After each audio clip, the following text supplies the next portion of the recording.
नमस्कार दोस्तों, मैं राहुल कमल आपका बहुत बहुत स्वागत करता हूं हमारे नए नवेले सेगमेंट मुलाकात में। हमारे पीछे आज चूड़ियां रखी हुई हैं और फिरोज़ाबाद जो कि एक औद्योगिक शहर है, चूड़ियों के लिए जाना जाता है, उसी के साथ ये एक मज़दूरों का भी शहर कहलाता है। उन्हीं मज़दूरों में एक जाना माना नाम श्रीमान रामदास मानव जी आज हमारे इस मुलाकात के सेगमेंट में हमारे साथ जुड़ेंगे। सर, बहुत बहुत स्वागत है सर आपका हमारे इस कार्यक्रम में। सर, आपके बारे में काफ़ी सारी बातें जानने को मिली हैं। आप मज़दूरों के लिए संघर्ष करते आए हैं, उनके लिए आपने हमेशा सबसे पहले कदम आगे बढ़ाया है, यहाँ तक कि जेल भी गए आप। पिछले ही वर्ष 2019 में आपकी जेल यात्रा भी हुई मज़दूरों के लिए। क्या था सर मामला, पूरा बताएं सर। देखिए, फिरोजाबाद में हमने फरवरी 2019 में चूड़ी लुढ़ाई के मजदूरों को जो मजदूरी मिलती है वो लगभग 8 घंटे एक मजदूर काम करने के बाद भी उसको 1 से 20 रुपये, 80 रुपये, 100 रुपये तक की मजदूरी हो पाती है। 120 रुपये, अधिकतम 120 रुपये की। इस मजदूरी की समस्या को लेकर हमने शासन और प्रशासन को पत्राचार किया, नोटिस दिया, लेकिन इसके बाद भी यहाँ का लेबर डिपार्टमेंट जो है इसने हमारी वार्ता कराना मुनासिब नहीं समझा। मजबूरन हमने 15 अप्रैल 2019 से काम बंद हड़ताल का निर्णय मजदूरों के हित में लेना पड़ा और उस स्थिति के बाद जब हड़ताल हुई तो हड़ताल के बाद मजदूर सड़कों पर आ गया। यहाँ का जो कारखानेदार है वो मजदूरों को उनका हक देना नहीं चाहता। यहाँ के जो माननीय विधायक जी हैं, ये विधायक जी भी मजदूरों के हितों की बात तो करते हैं लेकिन उनका भला नहीं करना चाहते।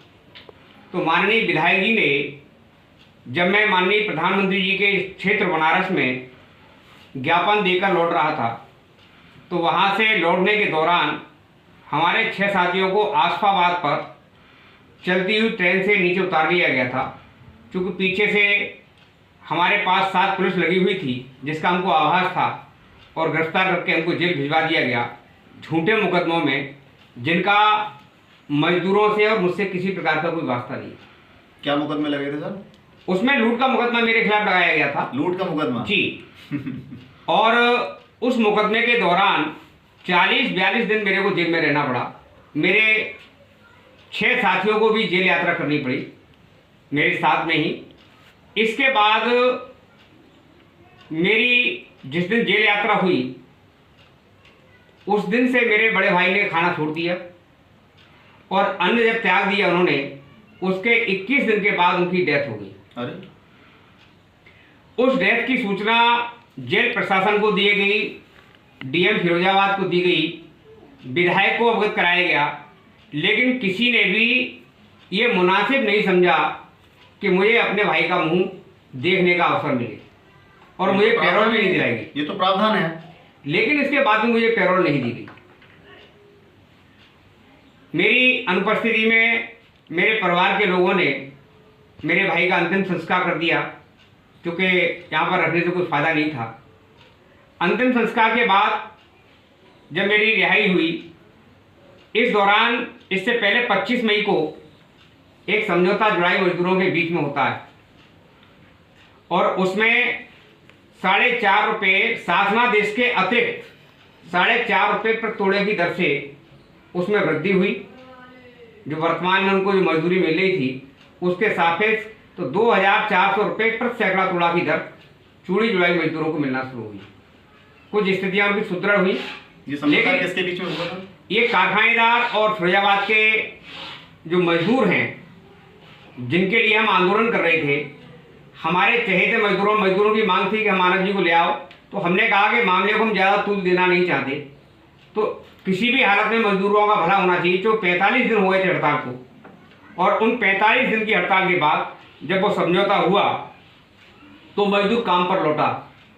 इसमें तत्कालीन जो जिलाधिकारी फिरोजाबाद में थी श्रीमती शेलवा कुमारी जी, इन्होंने मजदूरों की आर्थिक स्थिति, सामाजिक स्थिति, इनके अध्ययन के लिए तमाम अधिकारियों को फिरोजाबाद के विभिन्न मोहल्लों में भेजा कि वो किसी भी हालत में मजदूरों की स्थिति का सर्वे करें। लेकिन बड़े दुख की बात यह है कि डीएम शेलवा कुमारी जी का यहाँ से फिरोजाबाद के माननीय नगर विधायक मनीष सिसोदिया जी ने उनका जब स्थानांतरण करा दिया तो उसके बाद मजदूरों के साथ फिर वही शोषण की स्थिति जारी हो गई। समझौते में मिट्टी का तेल तो लागू है कि कारखानेदार मिट्टी का तेल देंगे, लेकिन किसी भी कारखाने में 3-4 कारखाने हैं, इनको अगर छोड़ दिया जाए तो बाकी कोई भी कारखानेदार मजदूर को मिट्टी का तेल मुहैया नहीं करता। आज हालत ये है कि फिरोजाबाद में चूड़ी जुड़ाई करने वाले मजदूर को 2400 रुपये प्रति सैकड़ा तोड़ा मजदूरी की जगह पर 2200 रुपये और 1800 रुपये तक में मजदूरी करने के लिए वो बाध्य है। आप क्या लगता है, आपकी जेल यात्रा सफल हुई मजदूरों के लिए, जो आपने इतना संघर्ष किया, आज वो किस स्थिति में? देखिए, मजदूरों के हित के लिए जो हमने आंदोलन किया उसमें एक समझौता हुआ। उस समझौते से मजदूर को कुछ राहत मिली, लेकिन ऐसा नहीं है कि इसके सारे कष्ट दूर हो गए। मजदूरों को मिनिमम वेजेस 8 घंटे में 100 तोड़ों को चूड़ी की जुड़ाई करने में लगने वाले जो मजदूर हैं, इनकी वास्तविक संख्या जो 20 मजदूर रखते हैं 100 तोड़ों को तैयार करने में, उनकी वास्तविक संख्या के आकलन के लिए जब तक सर्वे नहीं होगा टाइम का, तब तक दर निकालना बड़ा मुश्किल काम है। और मिनिमम वेजेस जब तक सरकार निर्धारित नहीं करती इनके सर्वे के आधार पर, तब तक इन मजदूरों का कोई भी भला नहीं हो सकता। फिरोजाबाद एक औद्योगिक शहर है और कांच और चूड़ी के लिए तो विश्व प्रख्यात है। आपके पास तो, आप मजदूरों के नेता कहलाते हैं, आपके पास तो डाटा होगा, यहाँ कितने लोग होंगे जो इस काम से, इस रोजगार से जुड़े हुए होंगे? देखिए, फिरोजाबाद जो औद्योगिक शहर है, यहाँ चूड़ी उद्योग में, कांच उद्योग में मेरे विचार से, चूंकि जो मैं देखता हूँ स्थितियाँ हैं, उसके हिसाब से 6 लाख से अधिक मजदूर फिरोजाबाद में नियोजित हैं। 6 लाख? जी, यहाँ पर 180 के करीब औद्योगिक इकाइयाँ हैं। इन इकाइयों में 6 लाख मजदूर काम करते हैं। इसके अलावा चूड़ी के गोदाम हैं, स्टॉक हैं, घरों पर जरी लगाने का काम है जो फिरोजाबाद से रिलेटेड है। यहाँ 1 लाख से 2 लाख के बीच में मजदूर बाहर से, यानी दूसरे शहरों से या देहात से भी आता है यहाँ मजदूरी करने के लिए, और शाम को वो चला जाता है। लेकिन इसके बाद भी बड़े दुर्भाग्य का विषय है कि फिरोजाबाद में 6 लाख मजदूरों की संख्या होने के बाद भी यहाँ के मजदूरों को ESI और EPF की सुविधा का लाभ उनको नहीं मिलता है। यहाँ पर सुविधा नहीं है लोगों के लिए? जी नहीं, यहाँ पर तो चौराहे के मजदूर से भी, चौराहे से जो काम करने वाला भवन निर्माण का मजदूर है, उसका पंजीकरण तो सरकार ने कर लिया है, और उनको तो उत्तर प्रदेश सरकार के द्वारा जो गठित है भवन निर्माण जो बोर्ड है, उसके द्वारा उसको फैसिलिटी मिलती है। यहाँ कारखाने में भी मजदूर अगर मर जाता है तो उसकी सामाजिक सुरक्षा की कोई व्यवस्था कारखानेदार की नहीं है, श्रम विभाग की नहीं है, और यहाँ के श्रमिक नेताओं की भी कोई जिम्मेदारी नहीं है। हालत यह है कि आए दिन, अभी आलोक ग्लास में थोड़े दिन पहले आलोक ग्लास में रात को 2 बजे एक मजदूर काम करते हुए मर गया, और मजदूर की लाश को जो वहाँ का मैनेजर है, उस मैनेजर ने उस लाश में शराब पिला दी। लाश के ऊपर मुंह पर शराब डाल दी गई, और शराब डालने के बाद उसको हॉस्पिटल ले गए। वहाँ उस मैनेजर की जो लेबर थी, उस लेबर ने पिटाई की, और पिटाई करने के बाद उसने इस बात को स्वीकार किया कि हाँ मैंने डाल दी। क्या वजह थी शराब डालने की? केवल ये सिद्ध करना कि शराब से मर गया है। अच्छा, फैक्ट्री में नहीं मरा, वो शराब से मर गया है। अभी कोरोना के संक्रमण के दौरान जो भारत सरकार के दिशा निर्देश और गाइडलाइनें हैं औद्योगिक इकाइयों के लिए, मैं नहीं समझता कि फिरोजाबाद के किसी भी कारखाने में सरकार के द्वारा दिए गए निर्देशों का कहीं पालन होता है। और उसको डालने के बाद 5 लाख रुपए में प्रशासनिक स्तर पर SDM भी आ गए थे, CO टूंडा भी थे वहाँ पर, लेकिन इसके बाद उस बॉडी को अंतिम संस्कार के बाद उसके परिवार के लोगों से एक राजीनामा लिखवा लिया गया, और 5 लाख रुपए की एक फॉरवर्ड की FIR लिखना मुनासिब नहीं समझा। ये 5 लाख तो शायद नगर विधायक के द्वारा दिलवाए गए थे, मैंने तो सुना। ये रुपया फैक्ट्री ओनर जो आलोक ग्लास के हैं उनके द्वारा दिया गया था, और उस चेक के द्वारा उस क्षतिपूर्ति दी गई थी। लेकिन श्रम कानूनों के तहत कम से कम वो एक FIR होती, समझौता एक बात का विषय है। इसी प्रकार 2 जुलाई को फिरोजाबाद में शिवा ग्लास इंडस्ट्री है, सेवाग्लास वर्क्स है कोलसाइडिंग रोड पर। इसमें एक मजदूर सुबह 6 बजे के करीब काम पर आया था और जैसे ही उसने अपना टिफिन कूलर के ऊपर रखा वैसे ही करंट से उसकी डेथ हो गई। और उस डेथ के बाद उसकी मिट्टी को भी न तो ये हॉस्पिटल ले गई न पोस्टमार्टम कराया और वहाँ भी घर ले जाकर उसका भी लगभग 4 या 5 लाख रुपए में उसका समझौता कर लिया गया। तो ये फिरोजाबाद के मजदूर की स्थिति है। और यहाँ पर जो बाल श्रम है उसके पीछे भी सबसे बड़ा कारण यही है कि मजदूरों को कम मजदूरी मिलना और उनकी सामाजिक दायित्वों का निर्वहन सरकार और यहाँ के श्रम विभाग के अधिकारी और सेवा आयोजकों के द्वारा नहीं किया जाता। इसलिए फिरोजाबाद में बाल श्रम का प्रचलन ज्यादा है। बाल श्रम हो रहा है अभी भी? जी, आज भी होता है। अपने बच्चों से अपने को जिंदा रखने के लिए, परिवार को जिंदा रखने के लिए लोग अपने बच्चों को लगाकर काम करते हैं। और फैक्ट्री कारखानों के बाहर तो काफी बड़े बड़े बोर्ड लगे हुए हैं कि यहाँ पर तो आना वर्जित है 18 वर्ष से कम उम्र के। ये बोर्ड लगना बहुत सी चीजों के लिए बोर्ड लगे हुए हैं, लेकिन किसी भी कारखाने में उस कारखाने की इकाई का बोर्ड नहीं लगा हुआ है कि यहाँ पर ये फलाना कारखाना है और इस कारखाने के ओनर ये हैं, यहाँ पर श्रमिकों की इतनी संख्या है। ये बोर्ड आपको किसी कारखाने में नहीं मिलेगा। इसकी जरूरत भी क्या है? जरूरत है श्रम कानूनों में फैक्ट्री एक्ट के अंतर्गत कारखाने में नियोजित श्रमिकों की संख्या और उनकी प्रकृति और काम का समय, कै बजे से कै बजे तक काम चलेगा, ये सेवा आयोजकों को अपने बोर्ड पर उल्लेखित करना होगा। और इसका पालन कराना सहायक निदेशक कारखाना और सहायक श्रमायुक्त दोनों की जिम्मेदारी बनती है। यहाँ फिरोजाबाद जिला है, यहाँ पर जिले के सबसे बड़े अधिकारी जिलाधिकारी फिरोजाबाद बैठते हैं। यहाँ पर नगर में नगर मजिस्ट्रेट रहते हैं। लेकिन इसके बाद भी और उत्तर प्रदेश में सबसे ज़्यादा चालाक, सबसे ज़्यादा तेज और अपने आप को मजदूरों का हितैषी सब कहलाने वाले माननीय विधायक मनीष सिसोदिया जी भी इसी शहर में निवास करते हैं। लेकिन फिरोजाबाद के कारखानों में जो मजदूर काम करता है उसके काम का कोई भी टाइम टेबल नहीं है। सायरन की व्यवस्था फिरोजाबाद में नहीं है। काम चालू होने के लिए सायरन बजे और काम छूटने के समय सायरन बजे। यहाँ किसी कारखाने में नहीं है? जी नहीं। यहाँ का मजदूर जो खाना खाता है कारखाने के अंदर, वो जिस तरह कुत्ते, बिल्ली और बंदर दौड़ धूप करते हुए चलते में ही खाना खा लेते हैं, ठीक फिरोजाबाद के कारखानों में जो चूड़ी के कारखाने हैं इनमें काम करने वाले मजदूर की जो स्थिति है वो कुत्ता, बिल्ली और बंदर जैसी स्थिति की है। ऐसा नहीं है कि ये मजदूर बंदर है, लेकिन उनकी स्थिति के अनुरूप यहाँ चलते में ही उस मजदूर को खाना खाना पड़ता है। उसके विश्राम का, रेस्ट का, लंच का कोई समय फिरोजाबाद के कारखानों में निर्धारित नहीं है। और ये सारी जिम्मेदारी यहाँ के श्रम विभाग के अधिकारियों की है, उत्तर प्रदेश सरकार की भी है कि इतनी बड़ी संख्या में यहाँ पर श्रमिक होने के बाद भी यहाँ पर उन श्रम कानूनों का पालन क्यों नहीं। जिस घटना का जिक्र आपने करा जिसमें आप बता रहे हैं 5 लाख रुपए का जो मुआवजा दिया गया, जो आप उसको समझौता रकम बोल रहे हैं, उसमें मेरी सुनवाई में जो आया था कि पहले उनको उस परिवार को शायद 2 लाख रुपए दिया जा रहा था और फिर नगर विधायक मनीष सिसोदिया जी के कॉल करने पर, उनके कहने पर ये पैसा 5 लाख तक बढ़ा। क्या सत्य है? हो सकता है कि इसमें विधायक जी का कोई रोल रहा हो, लेकिन मैं तो ये समझता हूँ कि ये सारा जो पैसा है ये 5 लाख रुपया कारखानेदार के द्वारा दिया गया है।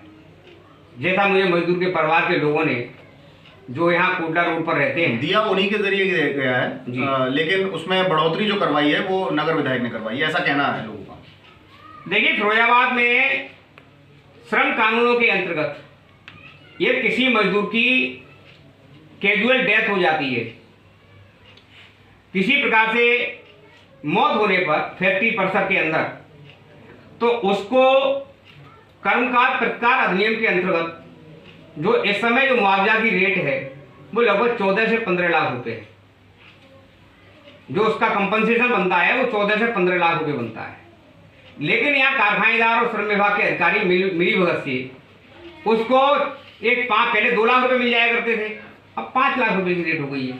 आदमी चाहे 18 साल का मर जाए या वो 40 साल का मरे, लेकिन मुआवजा 5 लाख रुपए कारखानेदार दे देवा के। अगर घर वाले तेज हैं तो मिल जाता है, नहीं तो वो भी नहीं मिलता। नगर विधायक सिसोदिया से विशेष प्रेम है आपका सोशल मीडिया पर?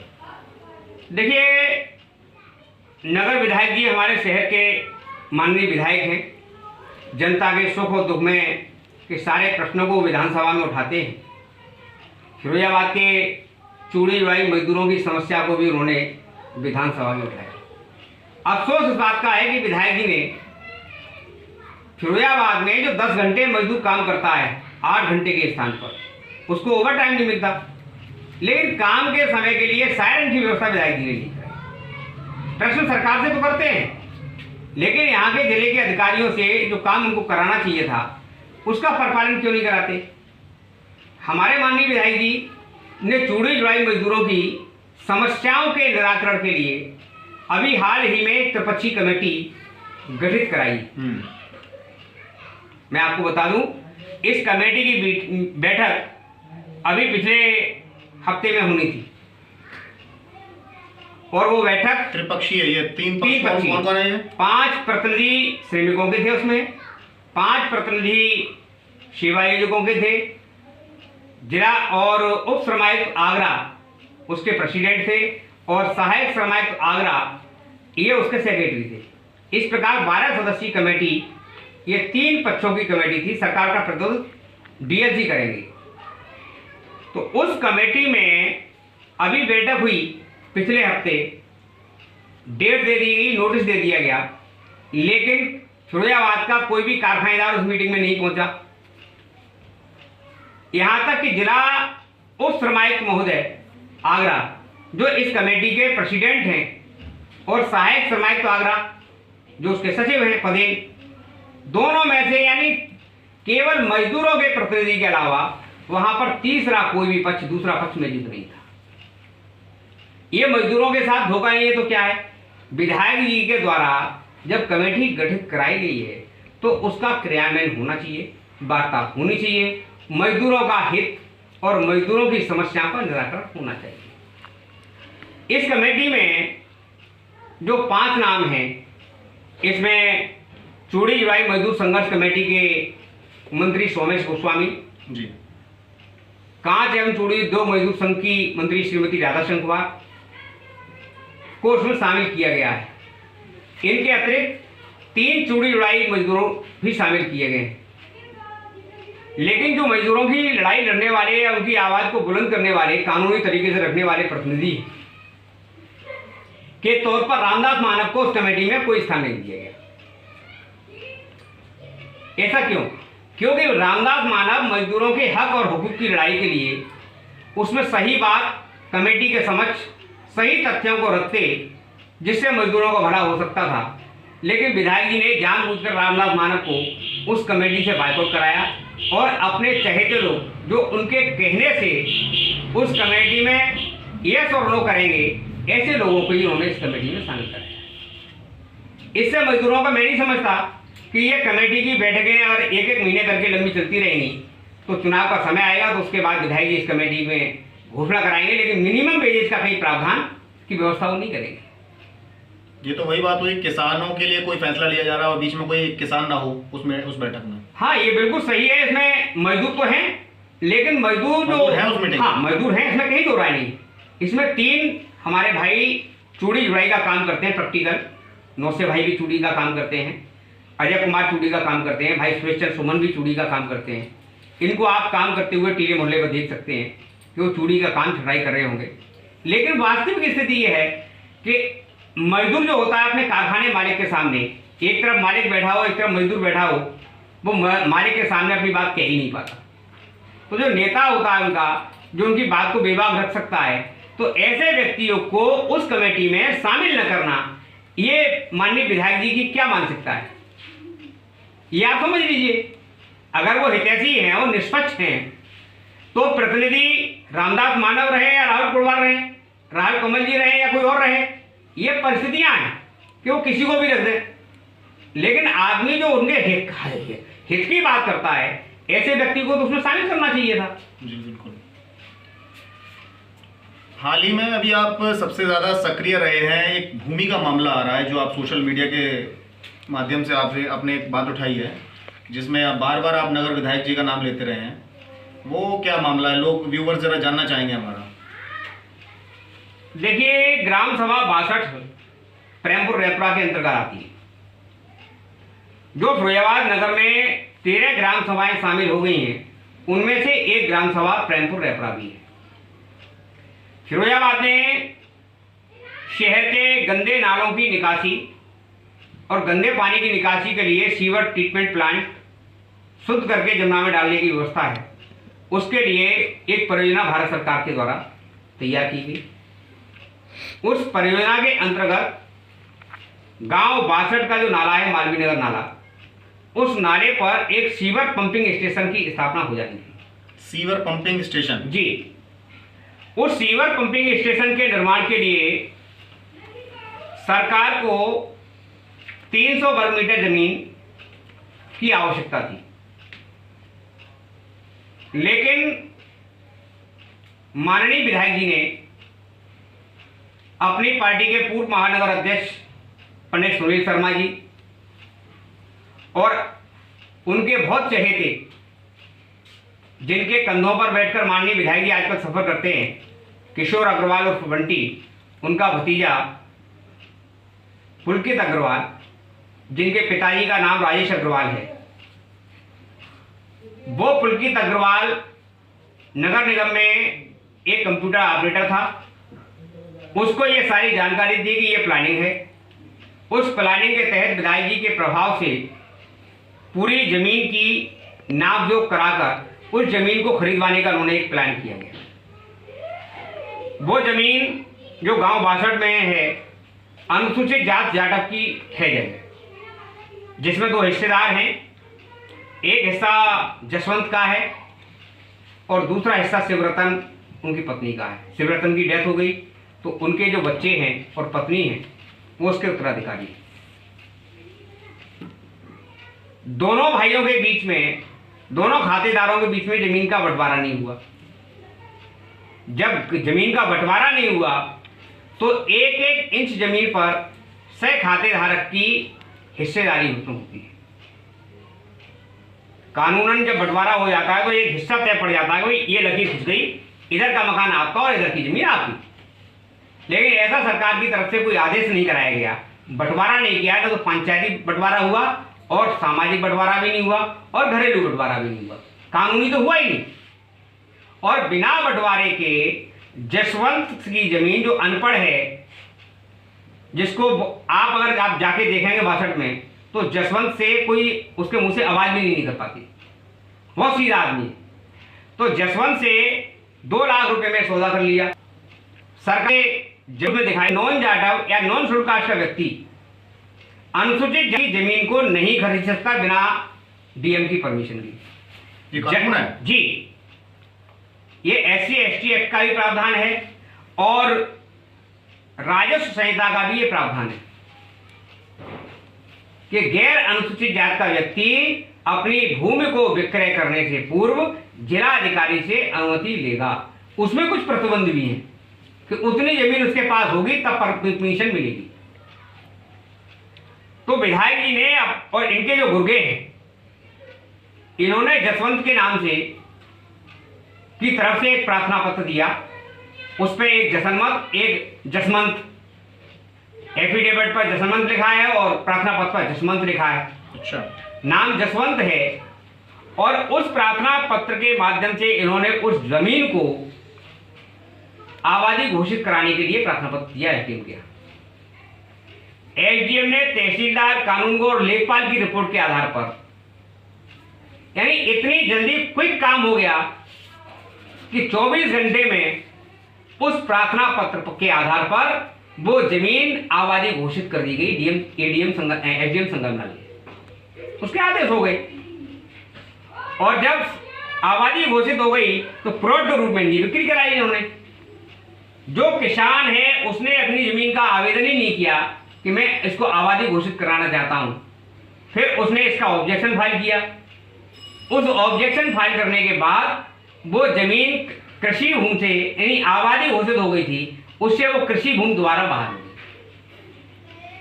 और जब जमीन कृषि भूमि बाहर हो गई तो इसके बाद भी सरकार को, चूंकि विधायक जी के प्रभाव में जिलाधिकारी फिरोजाबाद है और जिलाधिकारी पर दबाव बना के वो जमीन अधिकृत करा ली, खरीदवा दी नगर निगम को।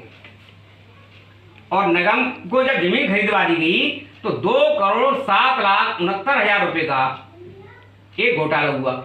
वो जिलाधिकारी ने जब जांच हुई, इसमें शिकायत हुई, तो जिलाधिकारी ने अपनी रिपोर्ट में ये स्वीकार किया कि ये जमीन का गुड टाइटल ठीक नहीं है और इसमें सरकार को इतने की आर्थिक क्षति कारित हुई है।